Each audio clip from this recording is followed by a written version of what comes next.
Actes des Apôtres, chapitre 24. 5 jours après, le souverain sacrificateur Ananias descendit avec quelques anciens et un avocat, un certain Tertulle. Ils portèrent plainte auprès du gouverneur contre Paul. Celui-ci fut appelé et Tertulle se mit à l'accuser en ces termes.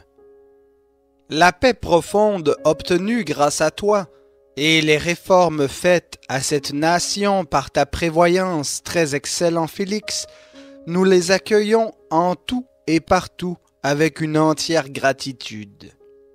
Mais pour ne pas t'importuner davantage, je te prie de nous écouter un moment dans ta bienveillance. Nous avons trouvé cet homme une peste qui provoque des disputes parmi tous les Juifs du monde, dirigeant de la secte des Nazaréens, et qui a même tenté de profaner le temple. Nous l'avons saisi, nous avons voulu le juger selon notre loi.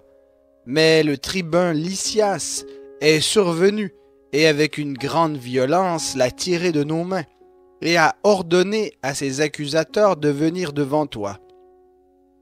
Tu pourras toi-même l'interroger et prendre connaissance de tout ce dont nous l'accusons. Les Juifs l'approuvèrent en déclarant qu'il en était bien ainsi. Alors Paul prit la parole après que le gouverneur lui eut fait signe de parler. « Je sais que depuis plusieurs années, tu es juge de cette nation. C'est donc avec confiance que je présenterai ma défense. Il n'y a pas plus de 12 jours, tu peux t'en assurer, je suis monté à Jérusalem pour adorer.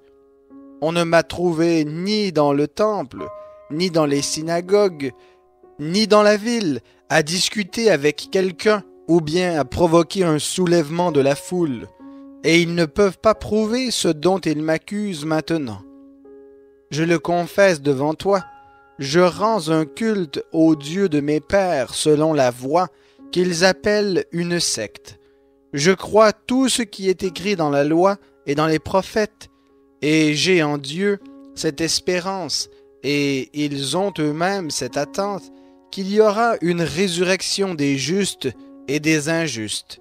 C'est pourquoi moi aussi, je m'exerce à avoir constamment une conscience irréprochable devant Dieu et devant les hommes. Après une absence de plusieurs années, je suis venu faire des aumônes à ma nation et présenter des offrandes.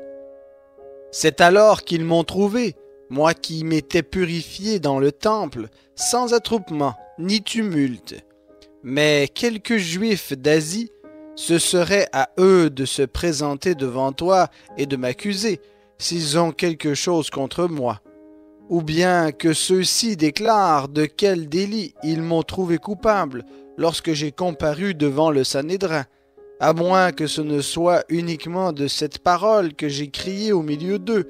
C'est à cause de la résurrection des morts que je suis aujourd'hui mis en jugement devant vous. » Félix, qui savait assez exactement ce qui concernait la voie, les renvoya à plus tard et dit « Quand le tribun Lysias viendra, j'examinerai votre affaire. » Et il donna l'ordre au centenier de garder Paul tout en lui laissant une certaine liberté, sans empêcher aucun des siens de lui rendre service. Quelques jours après, Félix vint avec sa femme Drusille, qui était juive, et il envoya chercher Paul. Il l'écouta au sujet de la foi en Christ Jésus. Mais comme Paul discourait sur la justice, la maîtrise de soi et le jugement à venir, Félix, saisi de crainte, lui dit « Pour le moment, tu peux t'en aller. Quand j'en trouverai le temps, je te rappellerai. » Il espérait aussi que Paul lui donnerait de l'argent. C'est pourquoi il l'envoyait chercher assez fréquemment pour s'entretenir avec lui. 2 ans s'écoulèrent ainsi, et Félix eut pour successeur Porcius Festus. Voulant s'assurer les bonnes grâces des Juifs, Félix laissa Paul en prison.